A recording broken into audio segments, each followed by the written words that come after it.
ଜୟ ଜଗନ୍ନାଥ। ଏବେ ହିଁ ଜଷ୍ଟ ଟିକେ ଆଗରୁ ମୁଁ କହୁଥିଲି କି ଆମର ୱେବସାଇଟ ଟା ଓପନ ହଉନି ଓଡବ୍ଲ୍ୟୁସି ର, ଆଉ କଣ କରିବ ନାଇଁ କି ଡେଟ୍ ଏକ୍ସଟେଣ୍ଡ ହବ ନା ନାହିଁ, ଏବେ ଜଷ୍ଟ ଭିଡିଓ ବନେଇଥିଲି। ତ ଦେଖ କି ଅଲରେଡି ମାନେ ଆମର ଅଲରେଡି ଡେଟ୍ ଆମର ଏକ୍ସଟେଣ୍ଡ ହେଇଗଲା। ତ ସମସ୍ତେ ଏଟା ଦେଖି ପାରୁଥିବ। ବର୍ତ୍ତମାନ ଇଏର ସିଜିଏଲ ରେ ମାନେ ଓଡବ୍ଲ୍ୟୁସି ର ସାଇଟ ରେ ଗୋଟେ ଇଏ ଆସିଯାଇଛି, ନୋଟିଫିକେସନ ଆସିଯାଇଛି। ତ ନୋଟିଫିକେସନ ଅଲରେଡି କ୍ଲିୟର ମାନେ ପୁରା ଭଲସେ ମେନସନ କରିଦେଇଛନ୍ତି। କଣ ମେନସନ କରିଛନ୍ତି ନା 18 ତାରିଖରେ ଯୋଉ ଡେଟ୍ ଥିଲା, 18 ତାରିଖ ଯୋଉ ଥିଲା ଆମର registration last date of payment ଯୋଉ ଥିଲା 18 ତାରିଖ, ବର୍ତ୍ତମାନ ଏଇଟା ହେଇଯିବ ତାଙ୍କର ନା 28 ମାନେ 28 ତାରିଖ ଆମର ହେଇଯିବ ହେଲା। 10 ଦିନ ଆମକୁ ଏକ୍ସଟେଣ୍ଡ ହେଇଗଲା ବର୍ତ୍ତମାନ, ତ ଆମକୁ କିଛି ଅସୁବିଧା ନାହିଁ। ଆଉ submission of online application form ମଧ୍ୟ ହେଇଗଲା 10 ଦିନ ପର୍ଯ୍ୟନ୍ତ ଏକ୍ସଟେଣ୍ଡ କରାହେଲା। ତ ଏବେ ଯୋଉ କହୁଥିଲେ କି ଆମର ଏକ୍ସଟେଣ୍ଡ ହବ ନା ନାହିଁ, ତ ସମସ୍ତେ ଦେଖ ଅଲରେଡି ମାନେ ଅଲରେଡି ଆମର ଏକ୍ସଟେଣ୍ଡ ହେଇଯାଇଛି ଅଲରେଡି। ଓକେ, ତ ଆଉ କିଛି ଅସୁବିଧା ନାହିଁ। ତ ଏବେ ଆରାମସେ ମାନେ ମାଇଣ୍ଡ କୁଲ କର।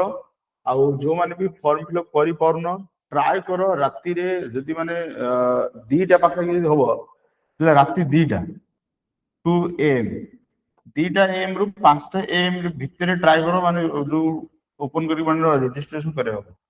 ଯୋଉମାନେ ଏବେ ମାନେ କରିନାହଁ ହେଲା, ସମସ୍ତଙ୍କୁ ମୁଁ କହୁଛି କି ସଜେଷ୍ଟ ଏଇଟା କରୁଛି କି ରାତି 2ଟା ରୁ 5ଟା ଭିତରେ କରିବାକୁ ଟ୍ରାଏ କର, ତମର ହେଇଯିବ। ଆଉ ଯଦି ତା ଭିତରେ ଯଦି ନ କରୁଛ, ତ ପୁଣି ଯଦି ଆଉ 5-6 ଦିନ ଗଲା ପୁଣି ଆଉ ପୁଣି ହୋଇଦବ ସେମ ପ୍ରୋବ୍ଲେମ ପୁଣି ରିପିଟ ହବ।